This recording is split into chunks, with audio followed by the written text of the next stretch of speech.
Hari Om. My name is Ritika Asrani, and I've been fortunate to have attended the Dharma Sevak course taken by Swamini ji at our ashram in Coimbatore. I can honestly say that it's been one of the most enriching experiences of my life.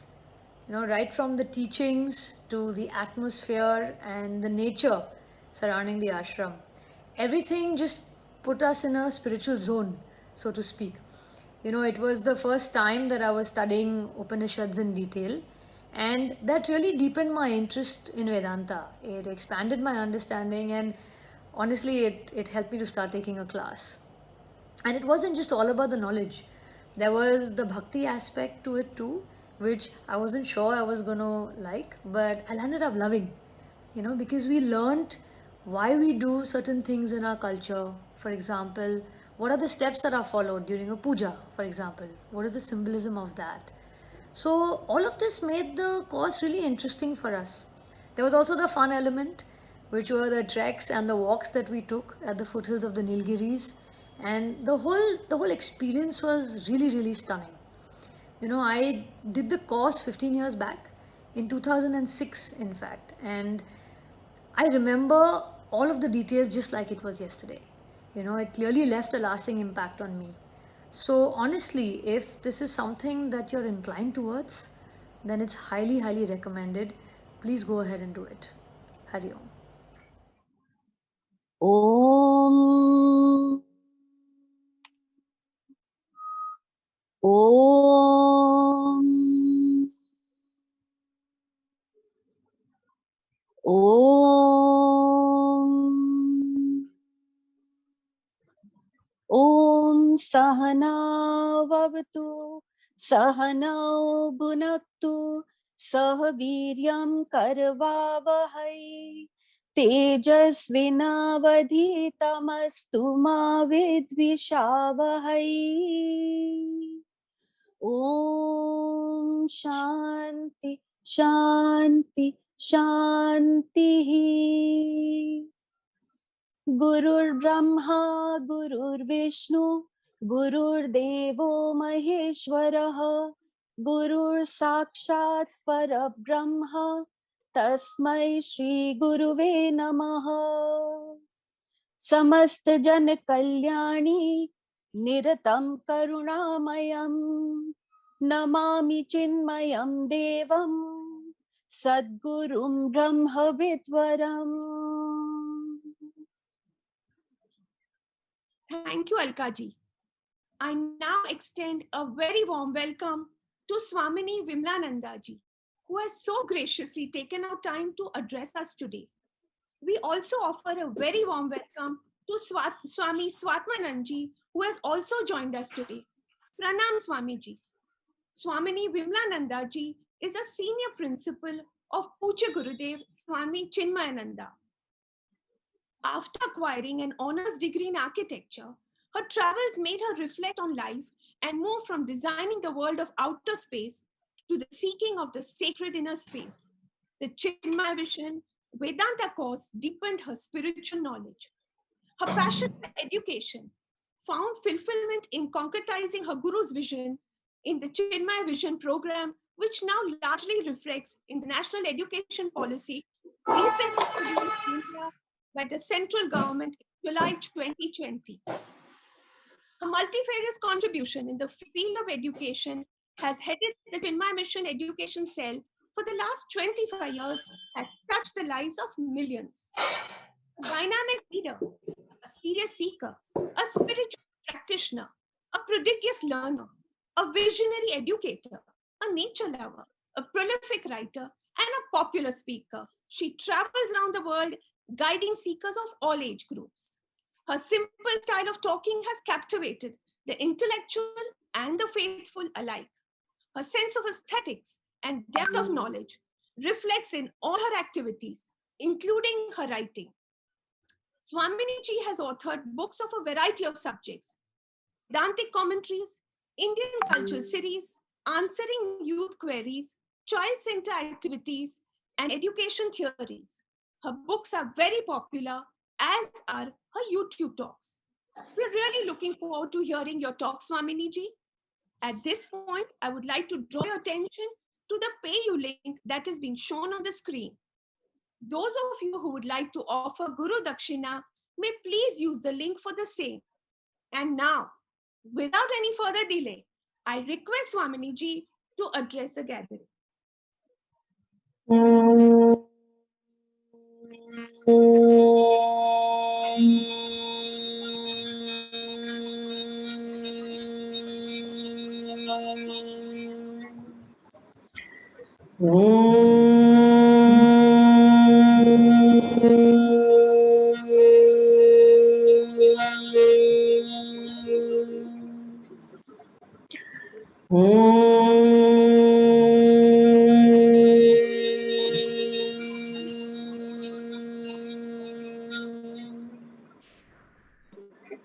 Om Brahmanandam Paramasukadam Kevalam Jnanamurtim Dvandvatitam Gagana Sadrisham Tattvamasyaadilaksham Ekam Nityam Vimalamachalam Sarvadhi Sakshibhutam Bhavatitam Trigunarahitam Sadgurum Tam Namami Sadgurum Tam Namami.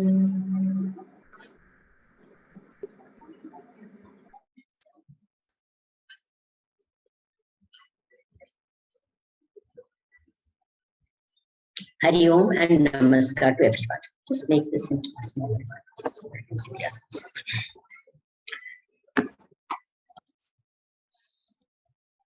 Right. Hari Om and a good morning to all of you.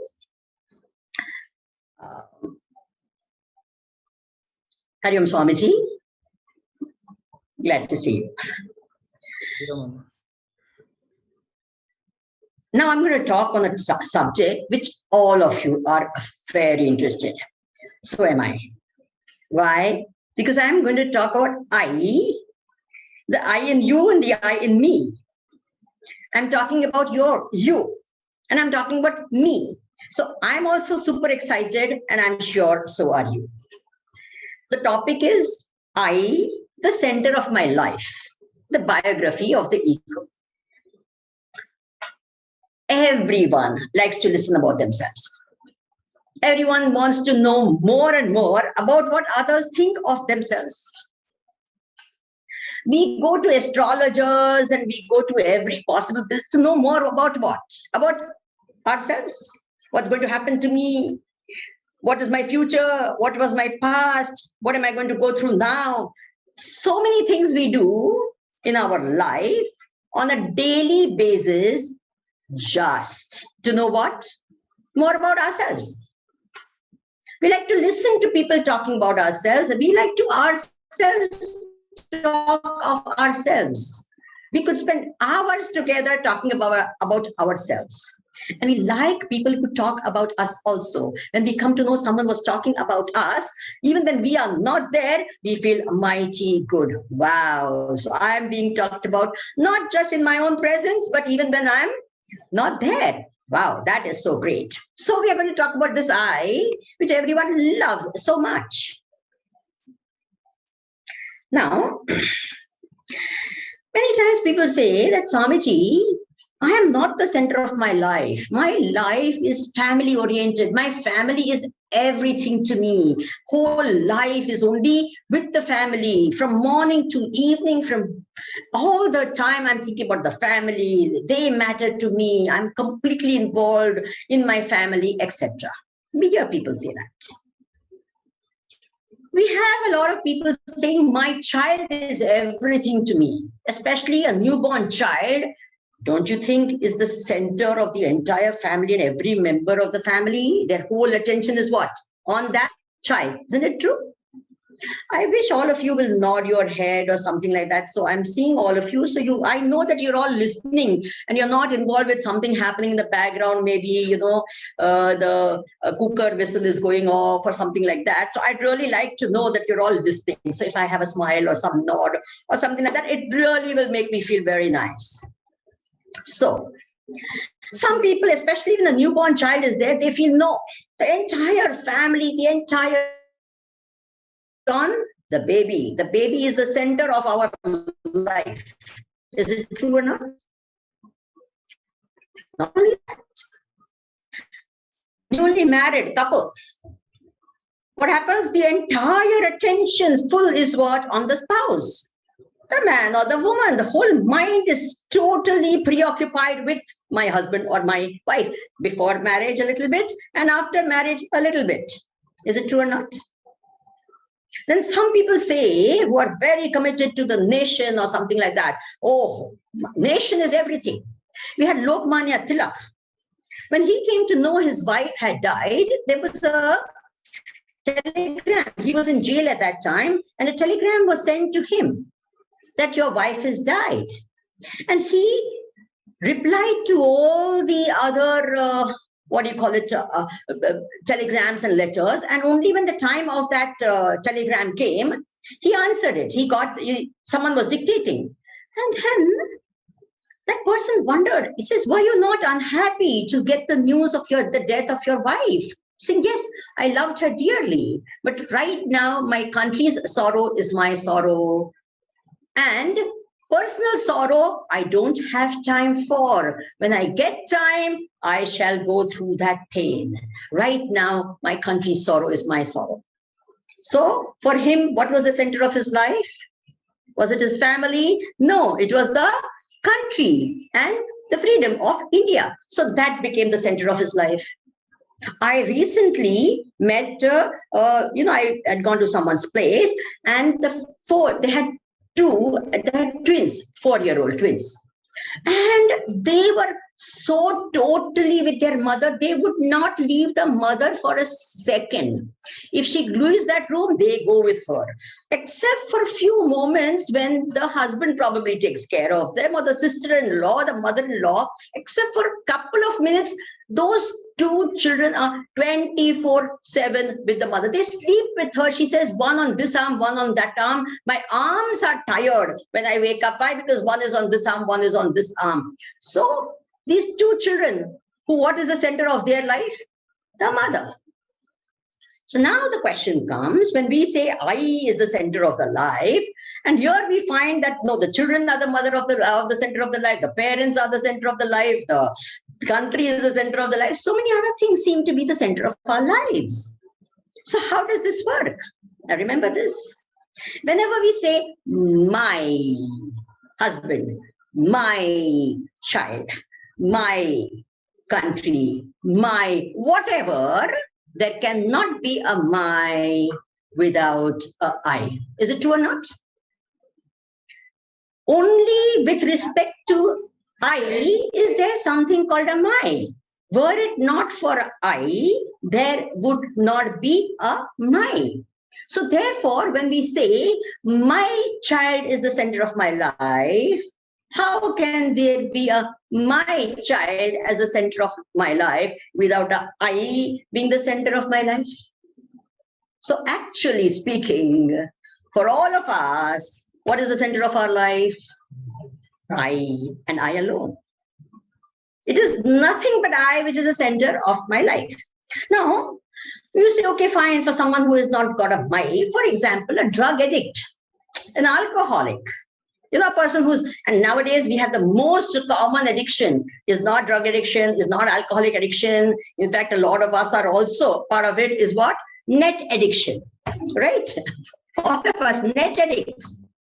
So when you say I'm a net, so that net, the social media, the video games, the movies or XYZ, whatever it is, maybe the Zoom classes or whatever seems to become the center of my life. Is it true or not? I don't have any feeling of my in that. And yet it is a center of my life. Yeah. But now we say, why is it the center of my life? Whether it's a drug or drinks or whatever, why is it the center of my life? It is to give me satisfaction, me joy, give me happiness. Is it a fact or not? It's not net for the sake of the net. It is not movies for the sake of the movies. It is that for my sake. And therefore, what is the center of my life again? I am the center of my life. Right? Now, let's think a little bit. So the next question comes is, what is I? What is this I that we are talking about, which is the center of our life?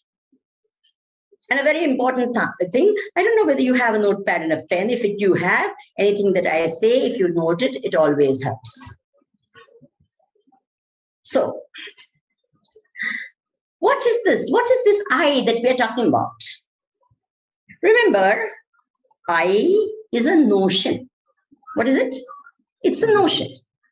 It's a thought. It's a feeling of I-ness, sorry, not minus, I-ness. Right now, you're listening to me. I hope so. Are you? You can nod your head if you are. So, who is nodding the head? I am nodding this. This I, which says I am nodding the head, is the I that we are talking about. We're not talking about some third eye or something like that. Nothing. There's no third eye up. We are talking about this I who is nodding the head, I who is trying to understand, I who is listening, I who is getting distracted, I, etc. This I, which is right now sitting and nodding their head, trying to understand, is this I we are talking about. It's a notion. What is it? It's a very important thing to keep in mind. Please keep this in mind really deeply, which is a notion. What is it? It's just a notion. It's a thought. It's a feeling of I-ness. That is what we are talking about. Right? Now we'll think about a little bit. Keep this in mind. It's an important thing. Now, so, you know, we say this one is close to me, that one is close to me. Actually speaking, this I notion, this I thought is the closest to you. There is nothing closer to you than this I thought, because right now I think I am this I. Isn't it true? So how close is this I to this I notion? I notion is this I notion. So therefore there's no distance between the two at all. This is what you wake up first thing in the morning. The world comes after that. I wake up and then I see my alarm going off. I hear the alarm. Only first I has to wake up, then the alarm is heard. I has to wake up, then you say it's the sunrise, or it's a Tuesday or a Wednesday or any day. You understand? It's first what gets up first in the morning? I wakes up. After that, everything, the whole world exists. If the I is not awake, nothing will exist. Now this I remains with you throughout the day. You may be with X, Y, Z, but this I is always there. The X goes away, the Y comes, the Y goes away, the Z comes, the Z goes away, etc., etc. But the I always remains there. Is it true or not? Now, interesting. Last thing before you go to sleep, what is there with you? You will say, my children are there, or the TV is there. You lose your contact with TV, but the I is there. Then I goes to sleep, the whole world does not exist for you. Is it true or not? Till this I notion is there, the world is there. Once the I notion goes, the world does not exist. It's only after the I notion comes, the world exists. So it's there with you, the closest to you, the first and the last thing with you, not only from morning to night, but from birth to death. Don't you think all of us must really get familiar with this I, which is there with us all the time? Let's now think about this I. What is it that is so close to us? You know, even the concept of God comes after the I. Were it not for I, what God could we think of? What guru could we think of? What scriptures could we think of? Could we think of anything at all? Were it not for the I? First comes I, then comes God. Agreed? Even though we don't like to say this, but the fact is that I am there, then there is God. Then I can pray to him. Then I can appreciate him. I can glorify him. I can offer my prostrations to him, etc., etc., etc. But if this I itself is not there, where is the question? Who is going to offer prostrations to God, or offer flowers to God, or worship God, or meditate on God, or do anything for that matter? Agreed? So therefore, I is first, and then everything, anything comes thereafter. Okay? Now comes very interesting. Now, we have this I. This is an interesting point. We can never have this I notion in something which is this, or something outside of us. For example, I have a computer in front of me, right? All of you also have a computer in front of you. A laptop, a computer, something is there in front of you, right? That's how you're sitting and listening to me. Now, can the I notion come from this laptop or anything like that? Can it come from that? Leave it. Can this I notion come from the laptop or something outside of me? No. This is an important thing. The I can never come from that which is this. The I can only come from I and not from anything which is known as this. Is that clear? I. From the laptop or a computer or anything, the floor, the ceiling, the fan, the AC, it cannot come from that. The I notion cannot come from that. It can only come from I, right? So the base, it's a notion which has come. So therefore, this notion can only come from what? I. It cannot come from this. Is this clear? Everyone agrees with this? You can nod your head if you think so. Yes? Now, having understood this, that I comes from where? I, and not from this. Now, what do we consider as I? Starting from body. It cannot come in anything outside of the body. Even 1 inch outside, outer of your nose, outside your nose, you cannot have an I notion. Is it true or not? It only starts with where? With this body. So what do we say? Oh, this body is there. So if the body is fat or thin or tall or short, what do we say? I am tall, I am fat, I am thin, I am fair, I am... Is it true or not? So from where does it start, this I notion? It starts from the body. We never say this car, I am the car, or I am a scooter, or do we ever say that? We don't say that. We only start from the body. So we say, I am whatever, I'm tall or whatever, X, Y, Z. Then we even have this I notion in our senses. For example, my eyes don't see well. I don't see well. Don't we say that? I don't hear well. I am able to smell very, very well. I am smelling. I am seeing. I am hearing. Don't we say that? So the I notion is there with all our senses. Then we also have the I notion with our pranas. I am hungry. I am thirsty. This notion is there with respect to what? Our pranas. So this is also, the I notion is also there with the what? Mind. The mind and the emotions of the mind. With that, I am saying what? I am sad, glad, happy, unhappy, etc., etc., etc. Then we have the next thing. We, with the intellect, the I with the intellect says what? I am intelligent. I am dull. I am understanding. I don't understand. I'm very creative. I am innovative. I am sensitive, etc. Don't we all say these words? What is the meaning? You're identifying with what?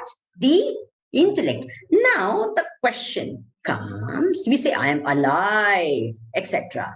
Now the question is, are you many or are you one? All. When I am with the mind, I say I am sad.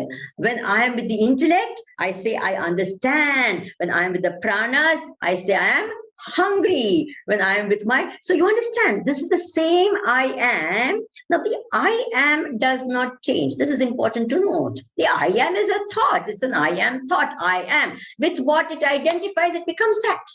As though it becomes that. Are you all with me? So are you one or are you many? Are you one or are you many? One. One has become many, right? So this one seems to have become as though so many, but it's actually only one. And this is only a notion. Again, I'll keep telling you, what is it? It's only a notion. And what is this notion? I am notion. And remember, again, it's the center of my life, because based on this I am notion only, my whole life is there. Morning to night, birth to death. Now the question is, so am I not the body? I have become all this with respect to. So can you tell me something about this I? From where it has come? What is the genesis of this I? From where it came? How did it come about? So who am I? Am I tall, or am I sad, or am I hungry, or am I understanding? What exactly am I? Am I just this notion, or am I with the body, the notion plus the body? I am that. Notion plus the intellect, I am that. Or am I just a notion? This is the question. Okay. We are all talking about you, huh? Don't forget, don't think of something outside of you, okay? Right now, the person who is sitting in front of me, yeah, the person who is talking to you, we are talking about that entity. So you have to look at yourself. Right now, I want you to spend 1 second just looking at yourself and say, hey, this is the one we are talking about. Can you do that? Can you do that? Because most of the time we listen to Vedanta as if we are talking about a third person.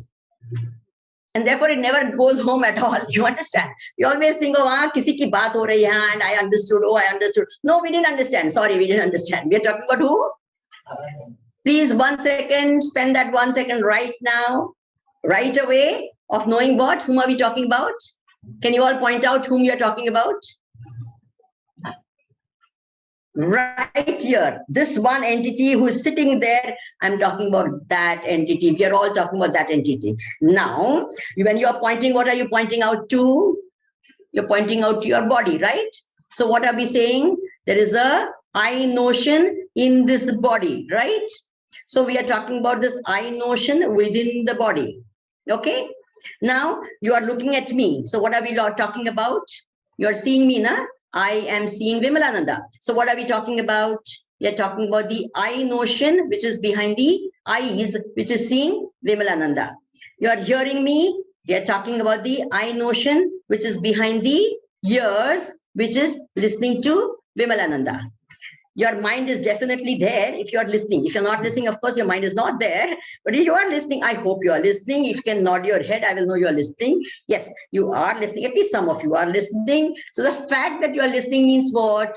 It's not your ears that listen. It's the mind behind the ears that listen. So I am behind the mind that is listening, right? Are you all understanding? We're talking about that entity, this one entity right here within us, directly experienced as I. We are talking about that.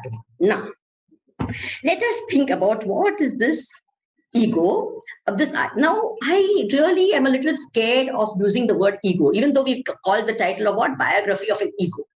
Because in Vedanta, the meaning of the word ego is very different from the meaning in our normal languages. In our normal languages, ego means what? Pride, abhimana. Hai na? This is the meaning of it. But in Vedanta, the meaning of the word ego is aham bhava. This I notion is called ego. Is it okay? See the difference? For the word pride, we have another word called garva or abhimana. Will you remember this? So when we say aham bhava, I notion, we are not talking of aham as ego, as a pride. But we are talking about ahankara as the I notion. Will you remember this? So ahankara of Vedanta is different from ahankara in all our local languages. Ahankara of Vedanta means I notion, and for pride we have the words. What are the words we have? Abhimana, garva, etc., etc. Pride, right?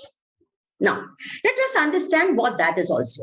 When this I notion becomes fattened, strong, very, very well rooted, and overestimated and bloated, we call it what? Pride, ahankara. Have you understood this? Now, for example, I want you to understand this difference.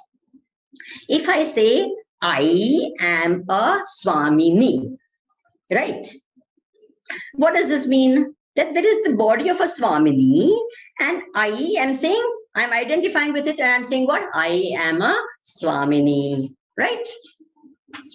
Now, identifying with this body of a Swamini, I'm saying I'm a Swamini. Now, this is called ahankara. Ahankara means what? The I notion in the body that I am this body. Is that okay? If I say I am the best Swamini in the whole world, then that is called what? Please tell me. What is it called? It's called pride. Have you got this point? Abhiman. It's called abhimana. It's called pride. But just saying I am a Swamini is not called pride. It is called what? This I notion in the body. This is what it's called. But I say there is no other Swamini like me. I am the best Swamini in the whole world. Then that is called pride and overestimation. Now what happens? The same ahankara has become more and more fattened, absolutely strong. And then we have a pride. Have you understood? So a pride is the totally well-rooted, overestimated, bloated. Mr. Ahankara becomes pride. What is it called? You become garva, filled with abhimana, etc., etc. Have you understood the difference now? Yeah. So everyone has an ahankara, but everyone is not proud. Okay. Now, this ahankara is it's a very, very tricky thing. It's not an easy thing to catch. It's not easy to understand. It's not easy to appreciate. Why? Because it's very subtle and it just is there behind everything. It never makes itself objectified. We cannot objectify our ahankara, and it hides behind everything and anything. And it loves to hide behind pride. It will be there, happily sitting there behind all our pride. And what this ahankara loves more than anything is, there is one shloka, I'm going to, for extra reading, for extra references, I will give you a couple of 2-3 reference books of our mission only, Vedanta books. One is called Dridrishya Vivek. Other is called Sat Darshanam. Then third is, recently I took in my Vedanta Darshan course, Jyotir Brahmana of the Brihadaranyaka Upanishad, and a lot of other books which will talk about this. But these books really, and Upadeshasara, etc., also are some of the books you can take as references for what I'm going to be talking about. Now, Saddarshan gives a beautiful biography of this ahankara. It says, Rupodbhavo, Rupatati Pratishtaha, Rupashano, Dhuta Gruhita Rupaha, Swayam Virupasva Vicharakale, Dhavatyahankara Pishacha Eshaha, it says. Rupa Udbhavaha, it arises with form. Means body is that I am the body. It starts only with this. I am the body. I am the mind. I am this, etc. It starts with that. It always keeps on being with something or the other. All the time it's with someone. Rupodbhavo. Where does it remain, Mr. Ahankara? Where do you normally reside? Rupa Pratishtaha. I remain always with some form or the other. I am never seen alone. I am always with some form or the other. I always catch something or the other. Okay, Mr. Ahankara, what is your job? What is it that you do whole day from morning to night? Can I tell where do you go for work? He says, what is my job? In post office, in the good old days, we had a lot of snail mail. Nowadays, the snail mail is almost gone. But snail mail we used to have. So when you write a letter, and in the post office, there'll be a stamping clerk. What is the job of a stamping clerk? What does he do? One letter comes, tapak. The second letter comes, tapak. Third letter comes tapa, isn't it? All his job is what? Stamping each of the letters. This is exactly what Mr. Ahankara does. Dhuta, gruhita, rupaha, one rupa, tapa. I am sad. I am mad. I am glad. वो I am का stamp हर विचार के साथ लगता है. You understand? Every experience that we have, this Mr. Ahankar, what does it do? I am. I am. I know I am. I know I am. You understand? Don't you think it is funny what it does all day? This is really funny. What does it do? I am so and so. I am glad. I am listening. I am not listening. I am understanding. I am not understanding. Constant dhūta gruhita रूपा एक form को पकड़ता है दूसरे को निकालता है एक को पकड़ता है दूसरे निकालता है पकड़ता नहीं whole day this is what it does. Can you imagine? And we are talking about whom? Again, please tell me, whom are we talking about? Everyone, whom are we talking about? Ahankar, me. Don't forget, Ahankar, not someone outside. This is what I do. Okay, this I notion in me is doing this all the time. Dhuta gruhita rupaha. Oh, Mr. Ahankara, you remain with all the forms you eat. What do you eat? Rupa, Shano, I eat forms. I fatten myself with forms. I become very, very strong with all the forms. Mr. Ahankara, you are with forms, you eat forms, you live within forms, you arise because of forms, you go. What is your own form? Mr. Ahankar, what is your form? He says, Swayam Virupaha. I have no form at all. I am of the form which I identify with. I myself have no form. I am formless. Swayam Virupaha.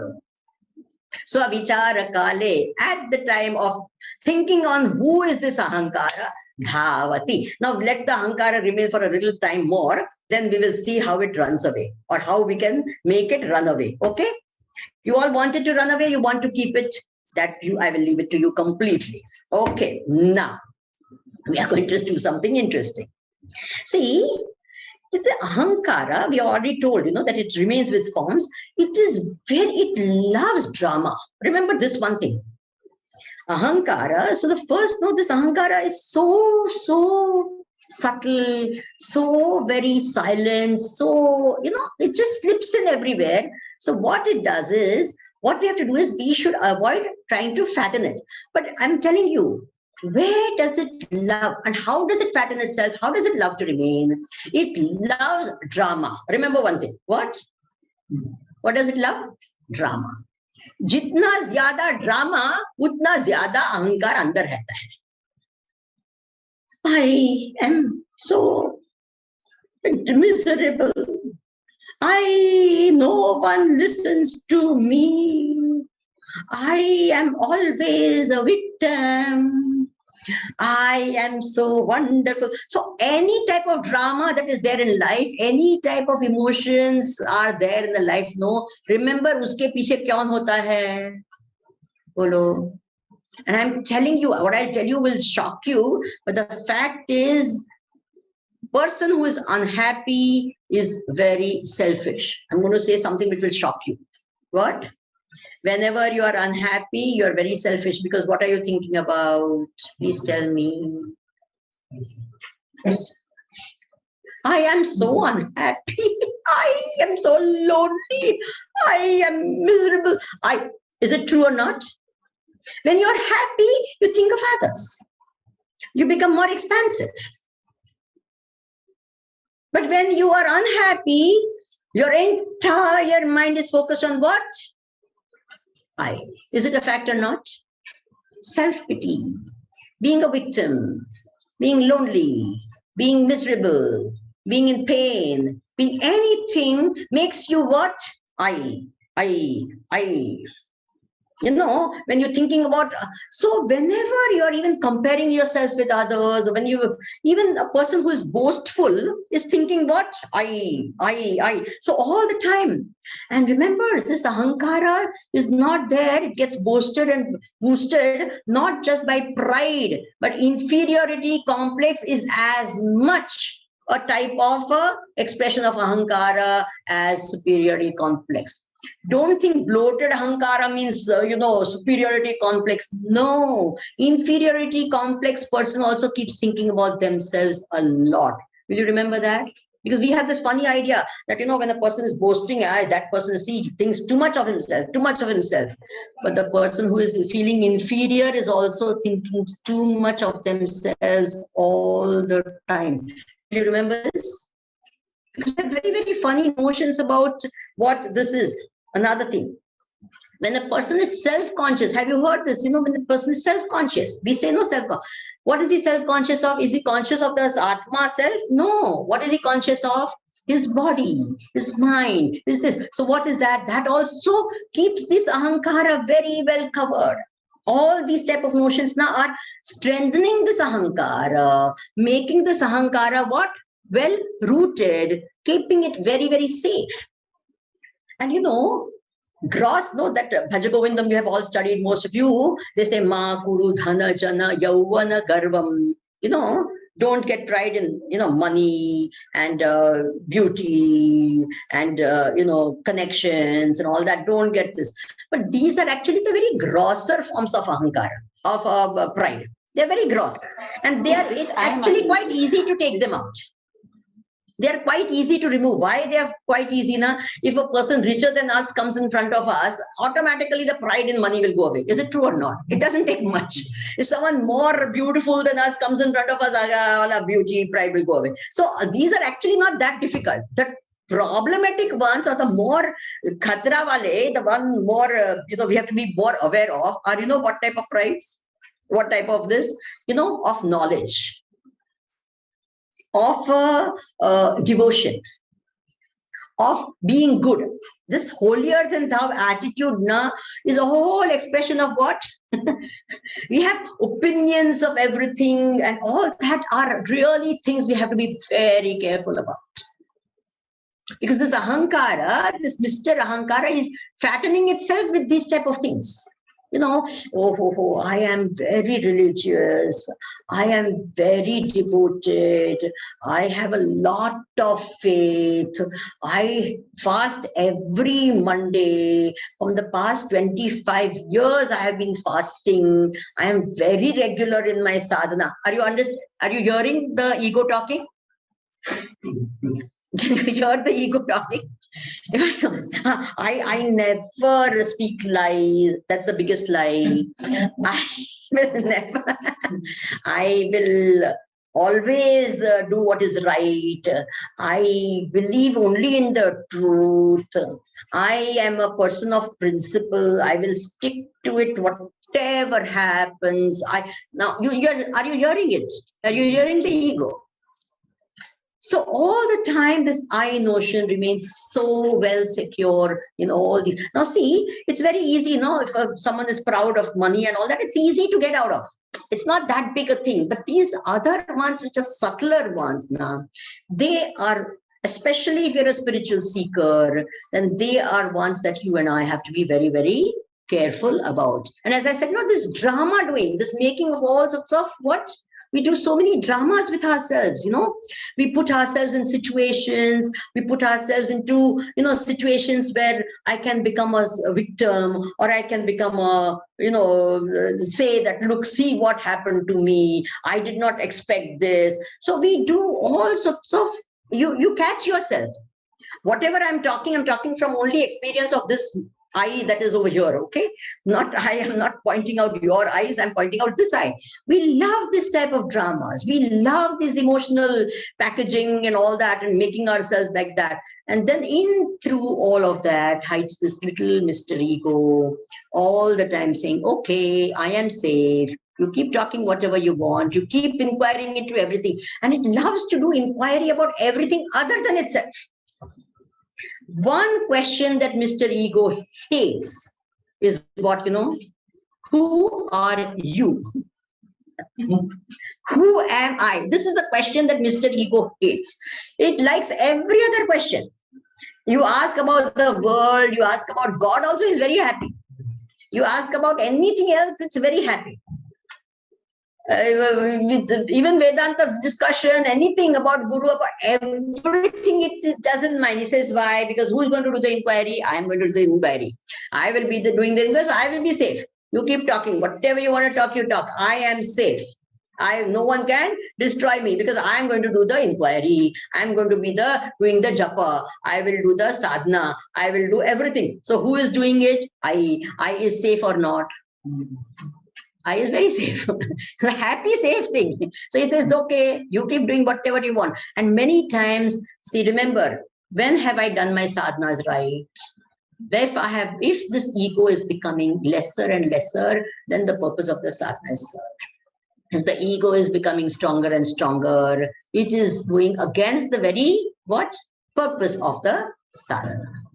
So therefore, that's how one of the ways we test ourselves in finding out whether I'm going the right way spiritually, I'm progressing or not. So, as I said, this I loves this drama. Now, we were saying garva is something, pride is something which really is against the very this of the ego, destroying of the ego or sublating of the ego. Now, there's one point I would like all of you to understand. It's a very subtle point, but if you get it, you get it. It's not difficult, but it's just a little subtle.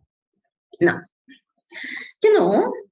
all virtues, let's say faith, compassion, goodness, all this will help us to reduce the ego because we start thinking of someone other than ourselves, right? So these are all virtues are very good. And of course, one of the virtues is humility. Yeah.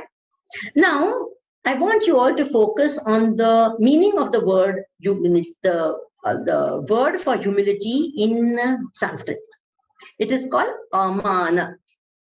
Amanitvam or amana. Mana means a measure. Amana means no measure. Abhimana means abhitaha mana means all round measure. Abhimana means I measure myself bloated, overestimation of my own measure. That is called abhimana. Okay. Now, please note this sentence.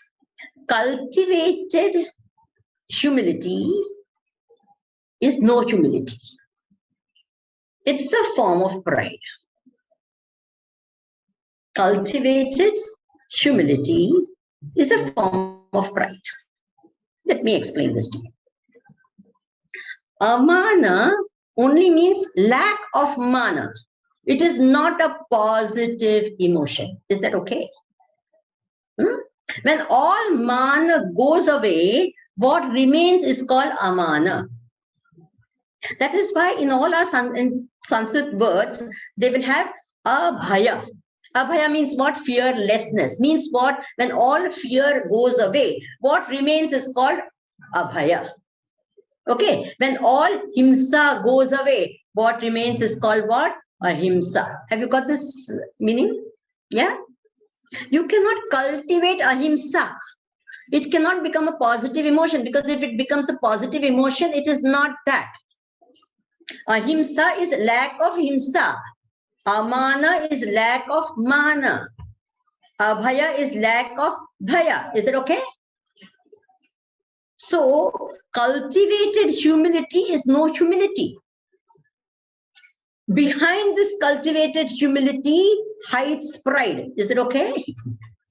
Have you not seen so many people saying, I have no pride at all. This is big pride talking behind this. Have you got this point? Me, pride and never. No, I nothing. No, I don't. मेरे को तो कुछ नहीं. मेरा नाम लो, नहीं लो, कोई फर्क पड़ता नहीं है. But when you take their name, they feel happy. If the name is not taken, they feel a little sad. Even though they say it, but still that happiness is there when the name is taken. And nahi liya, so we keep waiting. My name is coming or not coming? Coming. Okay. Is it true or not? Think of it. So therefore, this is cultivated humility. Please remember, my example for humility is a very strange example, but this is my personal example, is a flower. I love flowers. So for me, flower is a classic example of humility. A flower blossoms when it gets the right environment and the right atmosphere, everything is there, it blossoms. It does not blossom to please anyone. It is not shy of blossoming. It does not say, oh, I don't want to blossom. I don't want my fragrance to go anywhere. How bad? No, it will look, everyone will say that, oh, she's not blossoming. She's looking, no. It blossoms because it blossoms. It is the way it is. It is not doing it to show you that it is beautiful. It is not going to restrict its fragrance because you are there. If no one is around, it will still blossom. If everyone is around, it will still blossom. Is it a fact or not? So humility is like that. I am what I am. I'm not thinking more of it. I'm not thinking less of it. I'm not going to say no, no, no. I'm not going to say yes, yes, yes. I'm fine. I hope you're getting, it's not a cultivated thing. So similarly, the more and more that we become aware of the subtle ego that is there behind our thoughts, what happens? Its force and its strength and its ability to deceive us and to hold us and to bloat goes away. When the person is very, in this, what do you call it, fighting a boxing match, even though this example seems funny, but when the person is very, the very strong boxer, and the other person knows that I don't have that strength, and if that person gives me one punch, I've had it. So what does this man do? He's got a lot of stamina. So what he does is he tires this guy up. He runs around here and there. This boxer becomes so tired, and when he's really tired, this little weaker guy goes, gives him one punch, and this fellow falls down. Similarly, this ahankar is this big fat thing.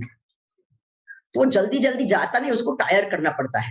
You have to exhaust it. You have to make it go, diminish it. You have to make it become weaker and weaker, So you have to catch it from different ways and says, hey, 1 minute, hold on. I know you are there. Okay, what are you up to? I can see you. Have you seen children?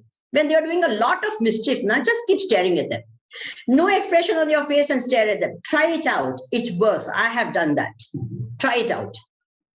No expression on your face. Just keep looking at them. Automatically, they'll become conscious and they'll stop this. Similarly, this ego is like that. Just keep looking at it. Oh, Mr. Ego. Oh, you've taken this form. Oh, good. Why? Oh, very good. Wonderful. Just keep watching it without doing anything with it. You will see slowly it becomes noted that where all my ego is coming in the picture, every step of the way it keeps popping its head. Slowly, slowly, its force becomes lesser and lesser, right? This is a very important thing, because till such time that anger and pride and jealousy and all that does not reduce, we will never be able to get to this I notion, which is supporting all of them. Are you with me so far? And you all this? So that is why Vedanta says, what does Vedanta say? That please reduce all these notions, these wrong qualities, and develop what we call sadhan chatushtaya. The sadhan chatushtaya are this, what is said in Vedanta, viveka, vairagya, shamadama, adi, shat sampatti, mukshutam. These are the things which are very, very important for the ego, in the sense for ending the ego's journey. Now, I want to tell you, before we go a bit more about this ego. What is this I notion? So we start with doing viveka. A little vivek we will do, then I want you to be able to catch hold of this I notion. Usko haath mein pakadna hai thoda, right? Are you with me so far? Just nod your head if you think you're, yeah? Right. So we want to catch this. We want to really get our hands on this thing, ego, Mr. Ego. Now, we'll do what is called Drigdrishya Vivek. So this is the type of Vivek which is really very, very helpful. So one is called the drishya, the seen, the known, and the other is called the drashta, the seer or the knower. So like this paper in my hand is the seen, and my eyes are the seer, right? So two things we have to remember. The seer is different from the seen. The seen can see the seer, but the seer cannot see the seen. Is it okay? The two principles, what are they? The seer is always different from the seen. The seen can see the seer, but the seer can see the seen, but the seen cannot see the seer. Right? The seer and knower meaning is the same. Knower can know the known, but the known cannot know the knower. Okay. Now my eyes see the paper. Eyes are different from the paper. I see the paper cannot see the eyes. Simple. Now my mind knows what the eyes see. right? My mind knows. So the mind is different from the eyes. Mind is the knower, eyes are the known. The mind knows the eyes, but the eyes cannot know what is going on in my mind. Do you agree with me? It cannot know.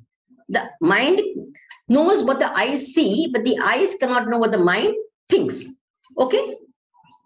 Now this mind and the thoughts of the mind. Who knows the thoughts of the mind? You'll say, I know the thoughts of my mind, right? I am understanding what you're speaking. I am not understanding what you're speaking. So I understand the mind, right? So I know what the mind thinks, but the mind does not know the I. Is that okay? What? I know what my thing. Have you understood what I'm saying so far? You'll say yes. So where is understanding happening? In the mind. So who knows that you understand? I know, I understand. Wonderful. So the mind is known by I, but I cannot be known by the mind. Why? Because the I is beyond the mind. Is it okay? Now the meaning of the word beyond must be understood. The I is beyond the paper. The mind is beyond the I. And the I is beyond the mind. Is it okay, everyone? Got that? So now we are coming to this I. So we are not talking about the mind. We are not talking about the senses. We are not talking the body. The body is known. I can see the body. I can feel the body. I can touch the body, etc. Okay? So therefore, there is an I which is within the body, the senses, the mind. There is one I. Now, this I notion is what we are going to talk about. This I notion is also called Jiva Bhava or Ahankara. Okay? What is it called? Jiva Bhava or Ahankara. Now, we have to ask this question. This I notion, we know it came from I. It didn't come from there. Now we are asking this question, this I notion that has come, from which I did it come? Is it sentient or is it inert? Now, what is the question we are going to ask? Up till now, we did Drik Drishya Vivek. Now we are going to do Chit Jada Vivek. What are we going to do? Chit means Chaitanya and Jada means inert. Okay? Everyone with me so far? Is it becoming too heavy? If it is, I can just talk a little lighter things, you know? You have to nod. Is it okay, everyone? Just put up your hand so I know that you're okay with what I'm going, where I'm going. Yes? Okay, wonderful. Now this question comes. What is this I? ये जीव भाव किसको कहते हैं? ये जीव होता क्या है? ये I notion क्या होता है? Is it the pure Atma? Is it the mind? Is it inert? Is it sentient? Is it the real me? Is it something other than the real me?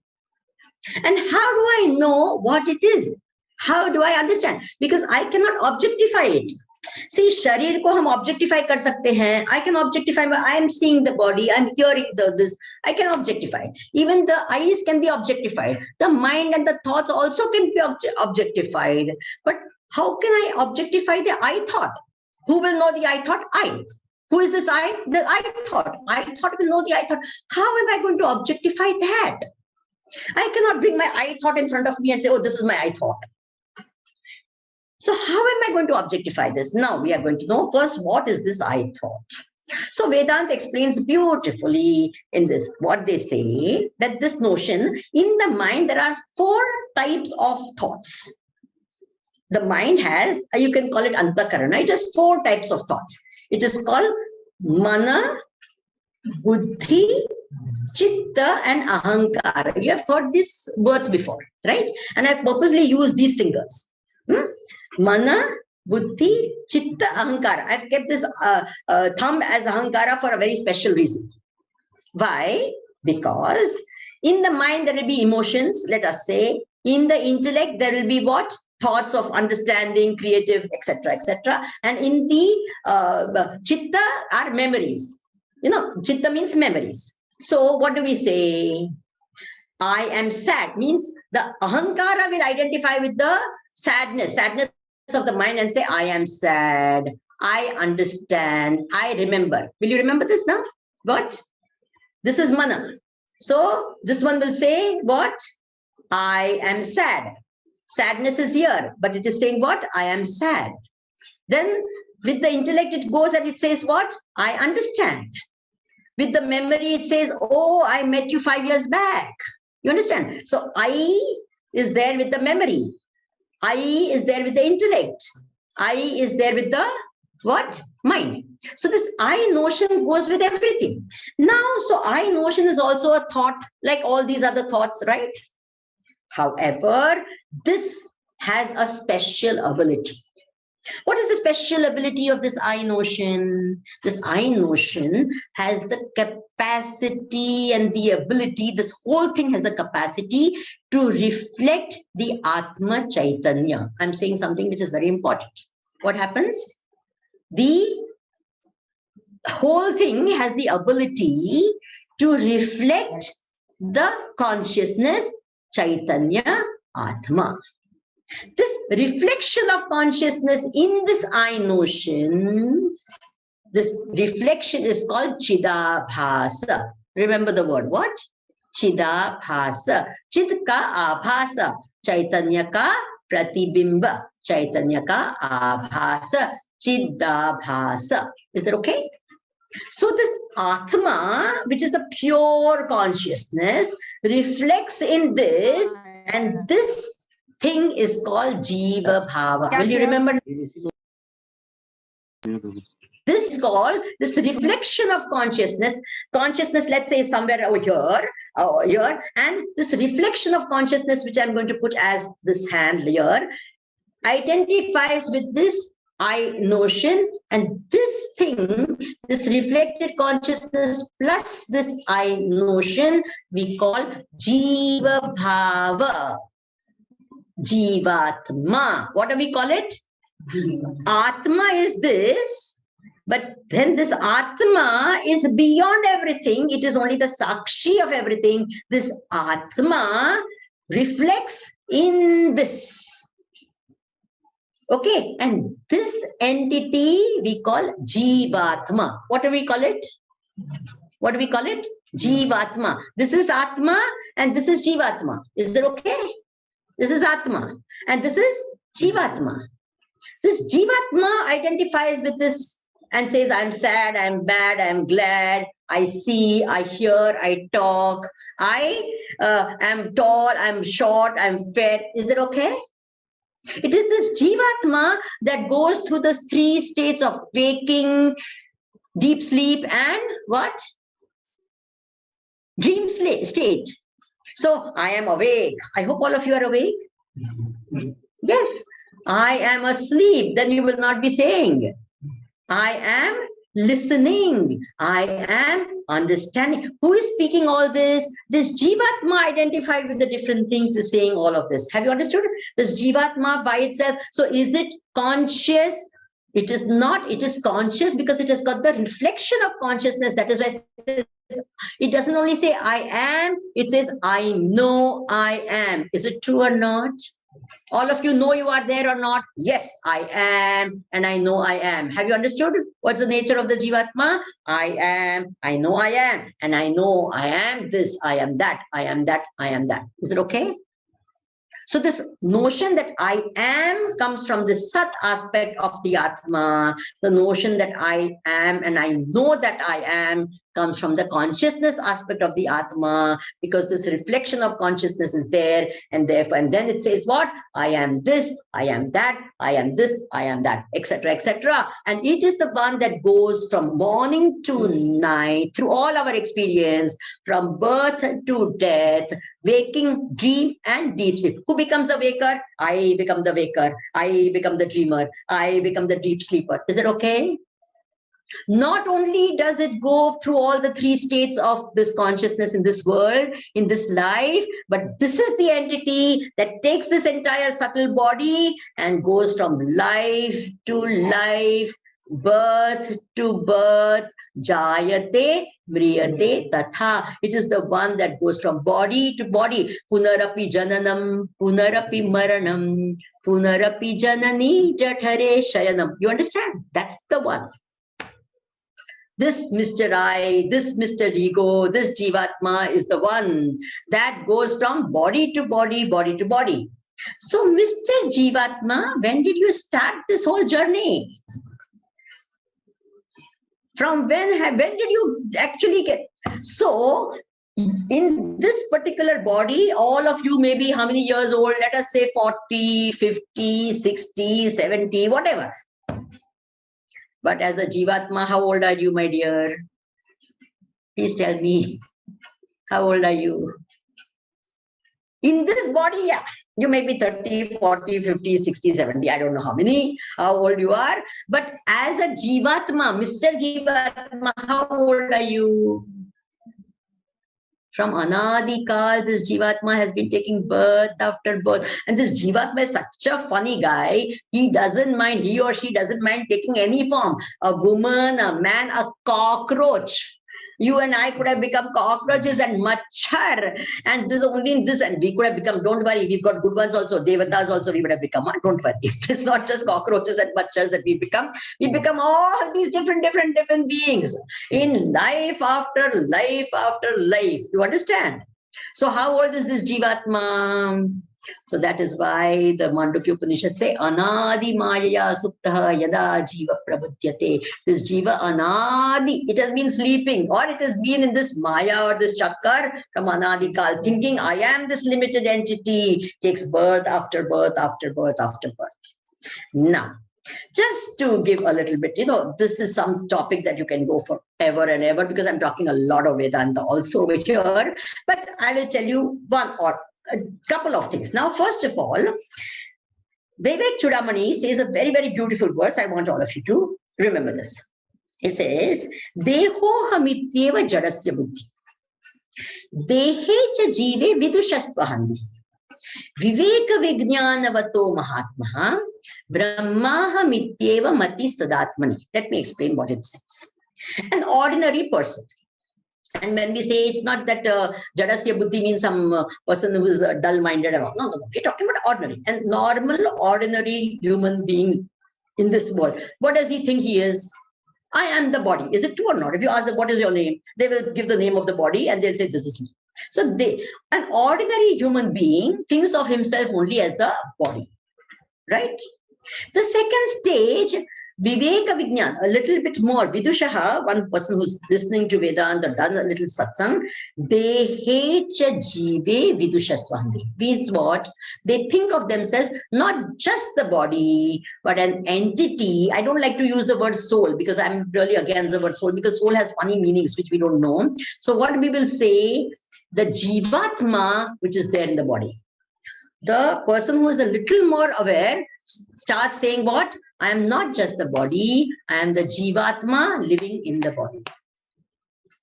And Viveka Vijnanavato Mahatma, and one who has done a lot more deeper reflection and meditation, knows I am not just the Jivatma, this Jivatma in the body, but who am I? I am the Atma, the pure self, which is the witness of this Jivatma and all the bodies. Is that okay? Now, as far as I'm concerned, please don't worry about that Atma. Atma will not go away, it will remain there. Because it's never going to go away. It is there, Anadi, it will remain. A very good step in our spiritual progress is from thinking myself to be just a body to being a Jivatma who is living in the body. Can we all progress to this stage? Everyone? Can I have one nod from you? Let's not start thinking ourselves only as this body. Because this is step one. This Atma Buddhi and all, don't think, we can all go straight away to this Atma Buddhi. It's not going to happen. It's going to take its own time, or it'll take its own whatever. But can we do this at least transition? What? The transition from what? Being only a body to being the Jivatma in the body. Is that okay, everyone? Who am I? If someone asks you, you don't have to tell for the sake of others. Within ourselves, we have to understand, who am I? I am the Jivatma in this body. That itself, that very thinking and very ascertaining and very, firm notion that I am the Jiva, I tell you, half your worldly problems will go away straight away. For example, you will not blame anyone for anything. You will not think of anyone as, because why? You will know whatever I get, whatever karma I have done, so I am getting. And this is not the end of everything. Even if I die, I'm going to be born somewhere or the other. And if I create problems with others, and if I have any raga, dvesha, the other, I will meet that same person again. I don't need to meet anyone better. All of my raga, dvesha, let me finish. Many times people say, no, ki janma janma saath, and literally it happens like that. Don't create all janma janma saath with anyone. Finish as much as you can now itself, saath janma ke saath, and I don't do any saath janma, 8 janma, 1 janma, 2. Enough, just finish it here itself, whatever. So therefore, definitely don't hate anyone. If you love anyone, also keep it as pure as possible, not with attachment, not with all this drama and this all you are, I can't live without you and all. Don't do any of that. As far, why? Because you have to face every possible thing. Then you can't escape it. That's the main thing. And whatever you're getting also now, if you think you're a jiva, you're getting it because all the drama you did in the past. All that drama you and I did in the past is coming back to us. So now, at least now, let me not do more drama so that I'll keep getting more and more dramas in the future. So so if I know I am the Jiva, my entire present life will change. Because I don't think of myself just as this little body who's 20 years or 40 years or 50 years or something. I know I am that thing. I have come into this life because of all the things that happened, and I'm going to go into the next life as far as possible. If I can finish it now, best. If I can't, at least let me not have a life which is, going to be detrimental. And I don't know which one I will get, when I will get, and where I will get. Better to finish it here and now. If I can't, let me not carry more burden than I have to, because I am a Jiva traveling through lifetimes. You understand? So what do I carry with me? When I carry, it's like one person getting transferred from one place to another. When you are getting transferred, what do? You pack all that you can pack, isn't it? We all pack as much as we can. All the things and all that we start packing off and all. And then what do? Closer to the time of getting transferred and all that, you just leave the minimum things and all that. You don't keep a lot of things. Then the last minute you pack whatever is there, you go.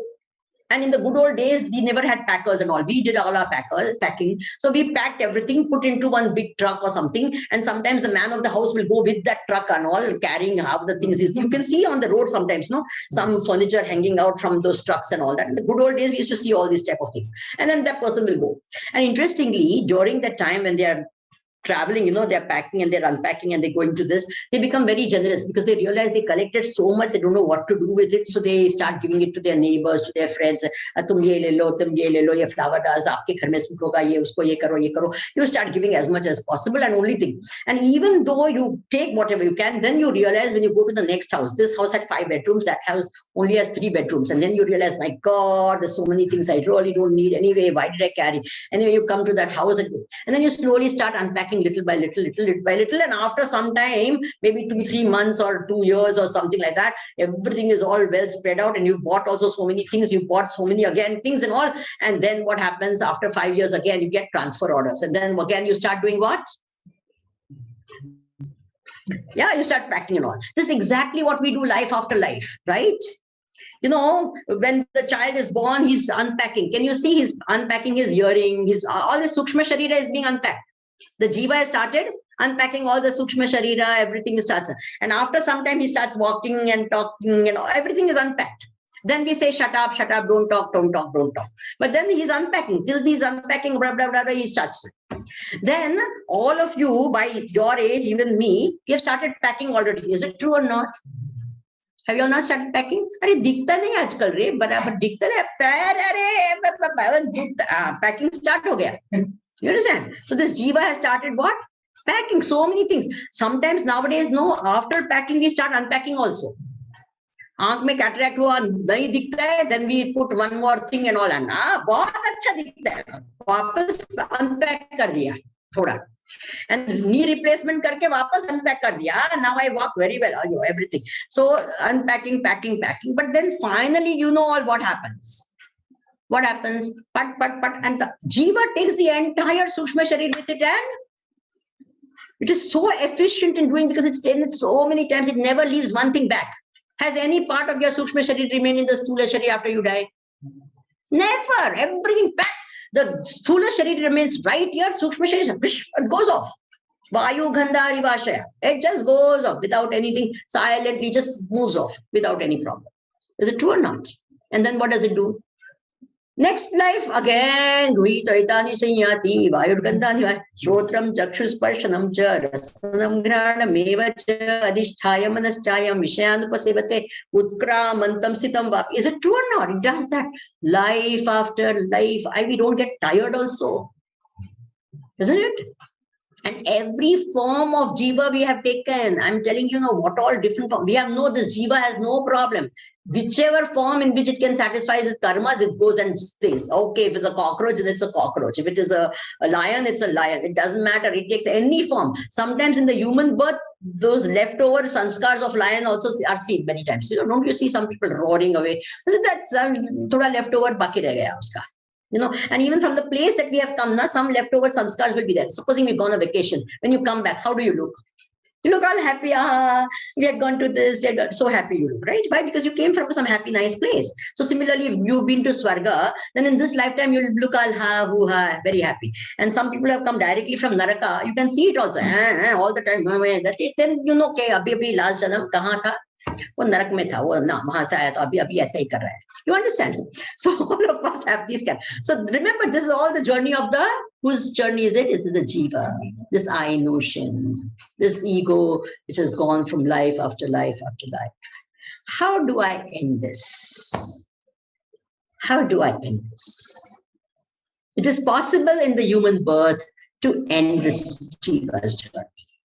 How will it happen? So it is said that when the jiva understands that it is only a made-up entity. Remember, first step is to know that the I comes and goes. See, the body is seen. So for the body, how to know that I am not the body? Is the body is known. It is seen. It is experienced. So therefore, I am not the body. That is how I have to understand. How do I make this thing? I have known. Shall I give you one little exercise right now? To this, can you all do this exercise for me? Are you with me, all of you? Yeah, it's possible to do it. It's not too difficult.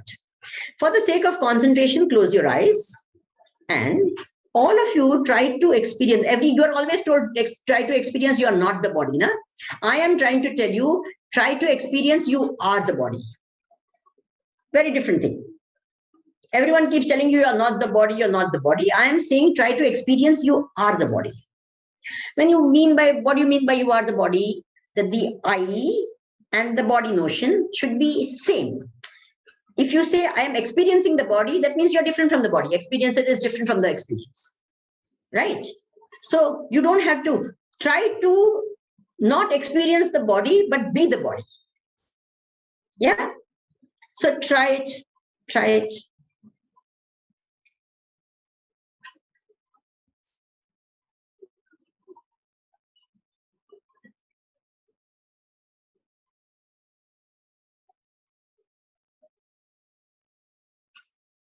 Okay, open your eyes. Right. You will never be able to experience this. Why? You will only experience the body. Is it true or not? When you try to experience that you are the body, you could never. It is not possible for you to experience the body because you are not the body. I'm telling you, now the statement I'm going to give you can be shocking, can be an eye-opener, can be a liberating thought. You have never, ever experienced that you are the body. Not in any lifetime. Not anywhere. You have never experienced you are the body, and yet you go with the false notion, I am the body. This is called Maya. This is exactly called Maya. हमने कभी उसका अनुभव किया नहीं है, फिर भी उसी नोशन से हमारा पूरा जीवन चल रहा है। उसी को माया कहते हैं। माया नाम की कोई दूसरी तीसरी चीज नहीं होती है, यही। I have never experience in the body. You keep on trying to experience you are the body, you will never be able to experience you are the body. You will always be different as I, the experiencer of the body. And yet, you and I say, I am the body, I am the body, I am the body. You understand? So this body notion can be taken out that easily. Same thing applies to the mind. I have never experienced I am the mind. I always know the mind.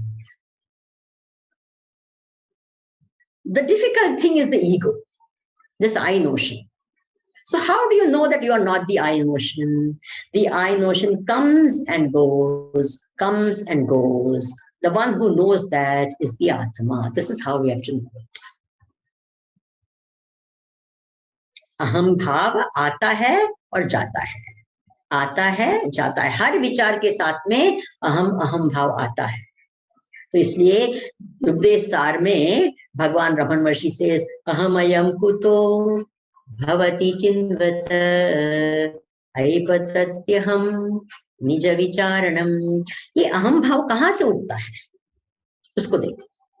So for that you'll have to make your mind really quiet to be able to see this I notion coming out. Right now we are with the I notion, so we can't see the I notion. So this is the thing. As I said, forget about that. That will happen when it has to happen. But first, let us live what?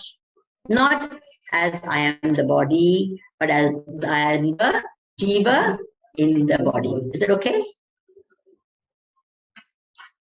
Step 1, I am the body. Step 2, I am the jiva in the body. Step 3, I am the atma, which is the witness of the jiva in the body. Knowing myself as the Atma, which is the witness of the Jiva in the body, is called moksha. But being the Jiva in the body is one big, huge step in our spiritual journey. Okay? So let's take one step at a time. Step 1, I am the body. Step 2, let's go from step 1 to step 2. What's the step 2? I am the Jiva in the body. Let's live as that. And then we'll come to I am the Brahma, I am the Atma, which is the witness of the Jiva in the body.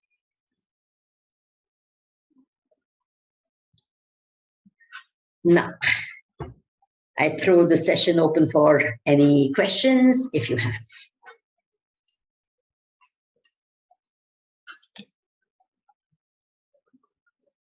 If anyone has any questions, you all can raise your hand or unmute and ask.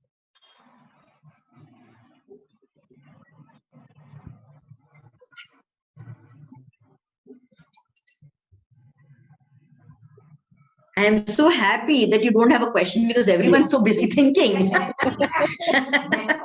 Because I think it was quite a dose, you know, maybe I hope it wasn't an overdose. I would like to ask one question. You know, this session is being taped. That's what Anjali told me. So what I would love all of you to do is just go over it again and again, you know, till some of the ideas sink in. And then if you do have questions, I'll always be open hereafter as well. So you can just send questions to Anjali and then she can pass it. But if you have something right now, yes, we do have someone who has questions. Yes. Yeah. Yeah, I have one question. Yeah, first is a person called Redmi. You can ask. Yeah. Yeah, I'm Redmi. I would like to ask, whenever we are alone or we are attached, means we are in some sadhana, that time it could be no botheration for are there. But when we are with the people, when we are working along with the people, that time all emotions are involved with us. उस time साधना का जो भी प्रभाव है या साधना का जो भी हमारे पास जो स्टॉक है, that we can use, but sometimes हम लोग को एंगर आता है, हम लोग को we are in anger, we are in pain also, उस टाइम हमको कैसे खुद को संभालना है? हाँ, देखिए हम जो कहते हैं कि साधना का काल और दूसरा काल, वो सब ठीक है ना, वो ऐसे डिस्टिंक्शन ज्यादा मत करना, क्योंकि क्या है ना, देन हम साधना काल से भी तो हम आसक्त हो जाते हैं और कहते हैं कि ये अच्छा काल है, ये ऐसे नहीं होता है. Don't feel that this time is no, this is the same you is there when you get angry also. So right now, just because the outer this is not there doesn't mean that you are not angry type even in your sadhana kal. Okay, wo gupta raha because there was no other trigger. You understand? So what we need to do is to become non-angry at all times. Yeah, because in that sadhana kal we were potentially angry, and in the other time when someone actually gave us this, we actually expressed that anger. So it is not that we were not angry at that time and then we became angry. Nahi. We were angry. It was only that the trigger was not there at that time, so it appeared as though we were not angry. So potential. तो हमको क्या करना है, ये अहंकार जो सबको support करता है उसको थोड़ा धीरे धीरे पकड़ना है. तो ये जितना हद तक ये अहंकार आएगा ना, we will be able to remove all these angers and all these other things. So sadhana is meant to remove these angers and all of that, right? So please don't try to make these distinctions that, oh, I'm like that, I'm so good at this time, but then with people only I'm like that. No. Don't think like that. What you are with in the time of sadhana is what you are there otherwise also. That is what we are. It's not that we have two different personalities at different times. No, not like that. That was potentially angry person, and this is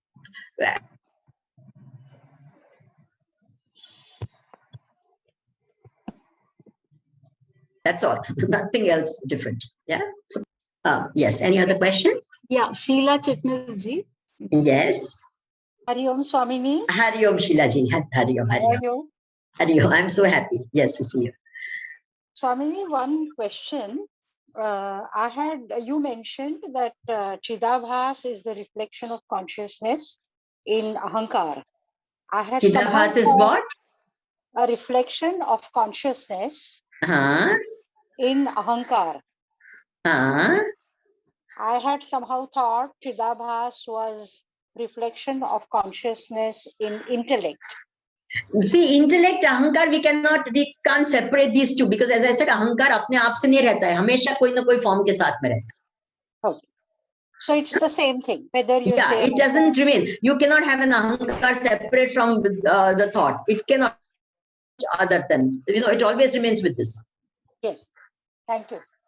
Okay. Yeah, Tangam Sridhar ji. With something or the other, it's always connected. This is connected either to this, or this, something. It's always connected. It doesn't remain other than that. Yeah. Hari Om, Swamini. Hari Om. Who is it speaking? Sridhar.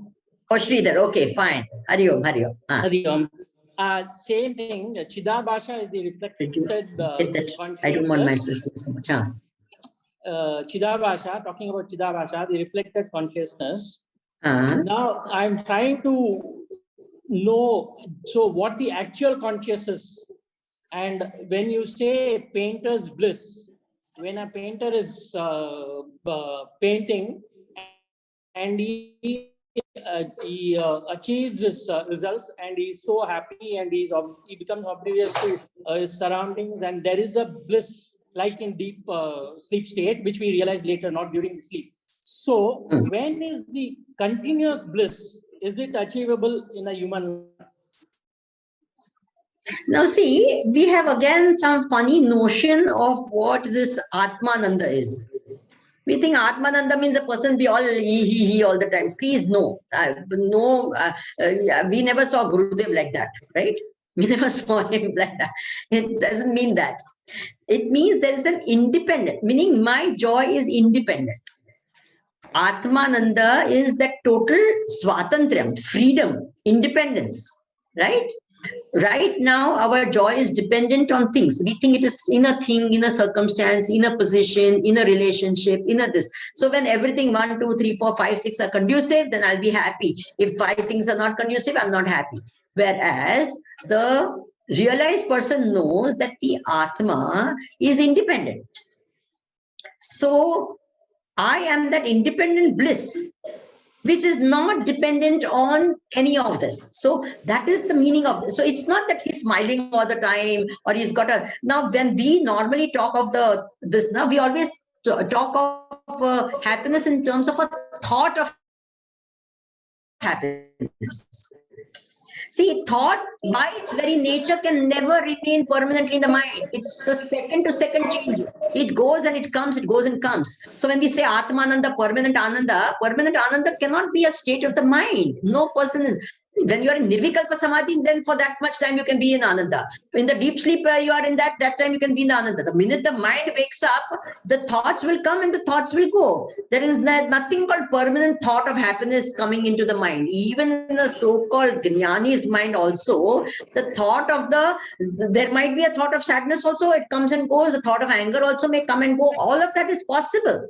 But they know that thought, I am not. I am the Atma. I am not the thought that comes and goes. I am not the Ahankara that comes and goes. So these vrittis remain. The word uses badhit. They are negated. They are sublimated. That is there, but that's not me. This is how it remains. Okay, any other questions? Yeah. Deepak ji. Yeah, Hari Om, Swamini Didi. Hari Om, Hari Om, Hari Om. You explained it extremely well. I'm very, I enjoyed it from my heart. So the point is that when you explain and when we hear and understand, we understand that. Now these, I'm not the body and all these four things, but these things don't remain for long. We again get entangled into our, daily things, and we forget and we get caught. So how to elongate it, this knowledge and, and this feeling. That was. देखिए, elongate की बात मत करिए. I'll tell you, elongate is like that. कि पहले जमाने में हम लोग Fanta पीते थे, Coca-Cola Fanta. So we used to drink till that last sip. that आवाज जब तक आता था सुरुक सुरुक आवाज करके पीते थे. वो एक drop भी last, and that last drop is never tasty. Have you noticed that? Because only a Fanta sip that whole sip only tastes nice. And the Coke also, the whole sip tastes nice. But one drop of it is the taste of one drop is never good. It's a terrible taste. So why? Because we try to elongate that. But the last taste is not a good taste. You understand? So therefore, don't try to elongate anything. Okay. So that, when you are sitting there, that is why a lot of people started doing in the Zoom classes, attended more and more classes. Why? So that I can elongate my feeling remaining with Atma. It doesn't work that way. I wish it could. That, if I take 5 classes, so 5 classes Atma, so I'm more with Atma. It doesn't work that way. If it was like that, lifetimes on all, we would have had many other things happening. But it doesn't work that way. What you have to do is this exercise that I asked you to do. If you can do it yourself, for yourself, and not because I told you to do, you just sit and say, I am going to experience, I am the body. Just go into this thought that I am the body, I'm going to experience it. And then that thought must come, it must come in your mind. If it comes in my mind, I always say the guru's thoughts go with the guru. The guru can be great, the teacher can be great, it doesn't help me. I can only live my thoughts, I can't live anyone else's thought. So the reason why this happens is because we have to make that thought into my thought. If it becomes my thought, then I won't have to elongate it. Because it's my thought, it's my thought. It remains with me all the time. Someone else's thought, I can't live. It's not possible for me to live someone else's thought. It's someone else's vision. I have to walk with my vision. When I put my foot down, I have to put my foot down with my vision. I can't have someone else's vision telling me to put my foot down and all. I can take a few stumbling steps with their vision, but in the end of the day, it has to be my vision which will help me to walk in my life, in my journey of life. So therefore, ye jo hai na, if we can only sit back and जो भी सुना है उसका even 1/10 अगर मैंने कहा ना, we don't forget about being Atma. Just get this thought, I am the Jiva in the body. ये thought पहले करो. उसको इतना दृढ़ बना दो कि बस एक बार ये हो जाए, then go to the next step. Yeah. So whatever you learn from whatever you listen in satsang, make that into just take one thing and sit with it. Don't sit with a whole book and so many thoughts. Sit with one thought. From all that I have talked, just take one thought and sit with it. Okay. and say, I'm not going to get up till I make this into my thought. Okay. And you will find a lot of changes happening in your personality in your thoughts. So you won't have to then try to elongate any thought, because it's your thought. You will live with it. You will enjoy it. Yeah. Will this recording be available? Yes, this recording. Yeah, that it would be available on the details are on the chat. You can go to it. I have So And I would there are love. 2 more. I have a doubt. I would love all of you to come to me.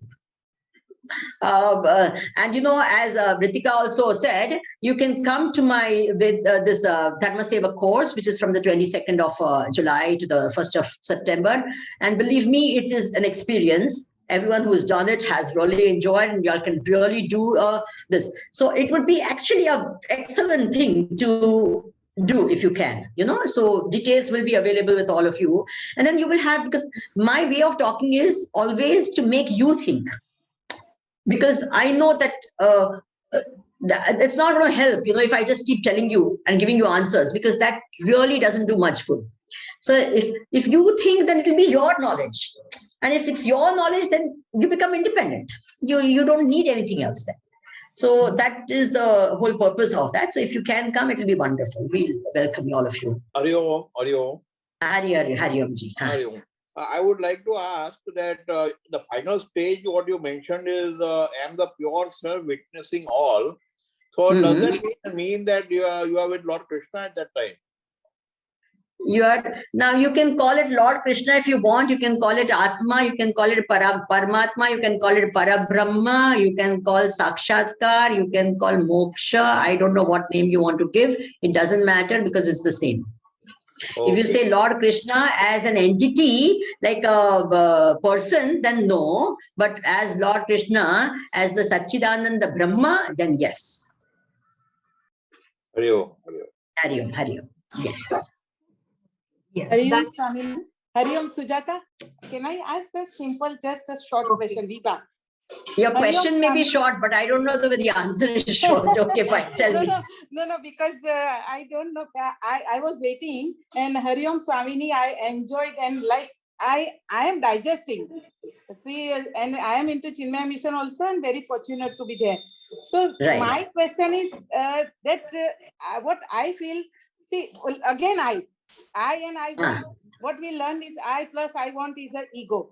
And I believe that I am little emotional person, but as you say that when you share, like when you are unhappy, that also comes as an ego or ahankar. And when you are happy, but Swamini, my question is that I don't want to share with everyone, but when I am unhappy, if I share with my very close friend or with whom I am very comfortable, and then I feel light also, and I feel better also. So is that also the like ego, or that is also not good for me? So I have to cultivate that. No. See, no, Amma, Vibhaben, remember, you are a woman. As a woman, when we tell our problems, our heart becomes light. Okay, so please tell it to others and make your heart light, okay? But if you keep reveling how unhappy I am, and with that type of thought, then it becomes a selfishness. But just pour it out to someone, and this and all, because women, when they share their problem, they feel better. Men don't like to share their problem because that's their problem. But women, when they share their problems, they feel much better. So it's good. Doesn't matter. You please do it and feel a little lighter. That helps. Not always, but sometimes. And yes. But don't give them too much of trouble with your problems, because they also have their own problems. So allow them also to share, because there was a nice joke. This woman shared all her problems with her friend, and when the friend wanted to tell, saying, no, don't tell me. That person was now. So you also listen to their problems that they have, so they'll also feel a little lighter. Okay, fine. Okay. So just the last person, Sarita Shroff.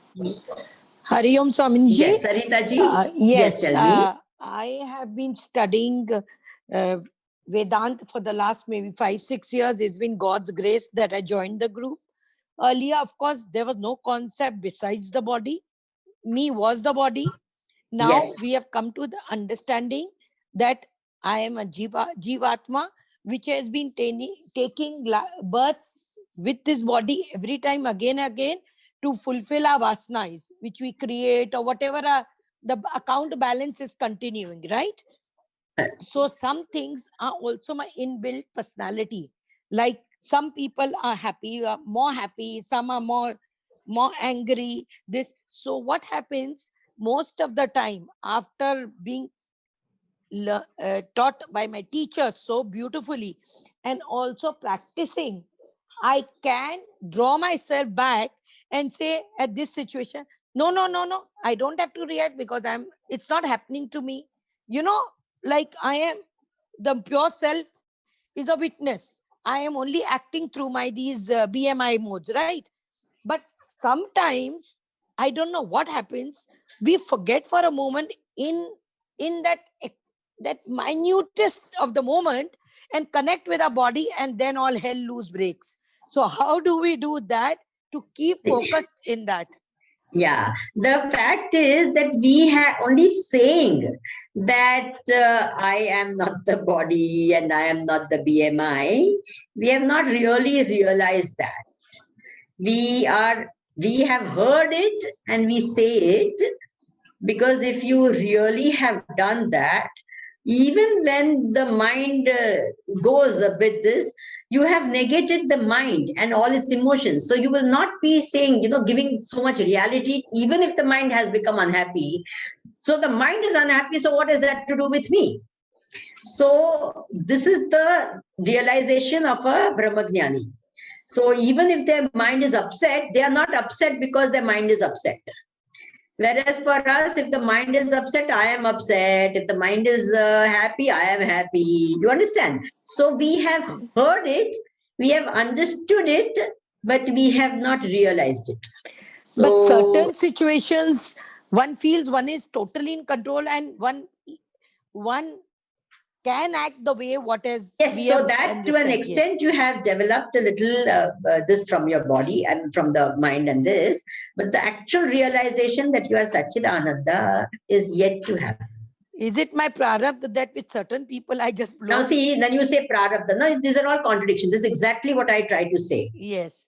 First, you are saying there's a prarabdha. Prarabdha is only for the jiva, is not for the atma. And then you are saying, no, I'm the witness. As a jivatma. As a jivatma. So as a jivatma, everything is there. So let's not just bring atma and all that into the picture. No, I get more irritated with certain people. That is because of my past relationships or what as a jivatma? Yes. So with the jivatma, there are certain things. Remember, you as a jivatma has chosen this life. Okay. First of all, we have to understand that no one else forced us to be in the place where we are with the people we are, everything. This is all chosen by us. The body was chosen by us. The size of your nose was chosen by you. Okay. So then after coming here, you don't like it when you do a nose job. That's a different issue. But the fact is you have chosen everything. My doing. You have chosen it, actually chosen it. You were given a choice before you came here and you say, no, I want to take. So even the degree of difficulty that you are facing or not facing, you chose. Okay, let me do a more difficult type of a role in this lifetime so that I can get over and I can learn certain lessons and all that. Unfortunately, then we complain after getting all the difficulty, why I got the difficulty. You chose that. You chose to be in this difficult situation. Some people chose to be because there were certain lessons of life that you wanted to learn from this situations. Okay. So therefore, when we have this, understand that it is for a purpose. I have to grow out of certain things. I have to grow in certain things. Certain times I have taken on a role where I can be victimized, so that I can learn from it, because this is what I had done to someone, and I have to understand and be sympathetic to the fact that when you become the person who victimizes others, this is how the person who feels victimized feels. And so I have to feel that. So I'm put in a role which is like that. So I must know, okay, my God, this is what actually a victim feels. And I should never have done this, or I would never have been put in this position. I will never do this again. And then you grow out of it and you just come out of it happily and fine. So certain things you have to grow, and what we have done, we are going to get it. By God, we are going to get it for the way we want it. So best is to have the right attitude as we go through all of it. If I have to suffer, okay, fine. If I have to suffer, let me just finish it. Thank you, Swamiji. So don't worry about this. I am the jiva and I have to go through this, and this too will pass away. Thank you, Swamiji.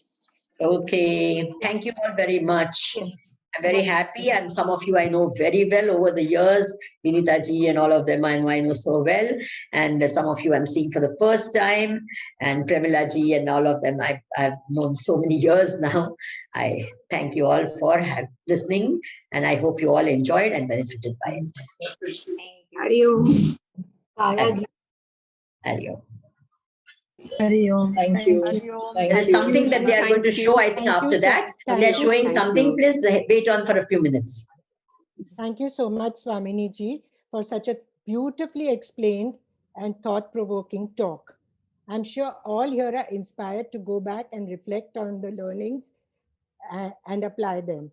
Thank you once again for taking time out to address us today, and we look forward to welcoming you here again in the near future. If any of you wishes to offer Guru Dakshina, you could do so through the PayU link being shown in the chat box. Over to Sujata. I'll take over from there, Kaya. Thank you so much. Hari Om, Pranam Swamini ji and Veena Hari Om. Rajpal. And I was here to make an announcement, but I just can't resist expressing what a thoroughly enjoyable and insightful talk that was. Thank you once again from all of us. Thank you very much. And now for the announcement. On the auspicious occasion of Chaitra Navratri this year, we bring you the Siaram Festival from the 13th to the 21st of April. 14 eminent speakers and a host of interesting programs, including Mythbusters, discussions, debates, and more. A unique platform indeed for introspection and growth. Now we can watch a short video which will tell you lots more about the program.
I have to be giving a talk during this time, and the talk is going to be very interesting, especially, because Sita ji is like everyone says, oh my God, like how she was a victim, and especially the thing about, Ramji banishing her from Ayodhya.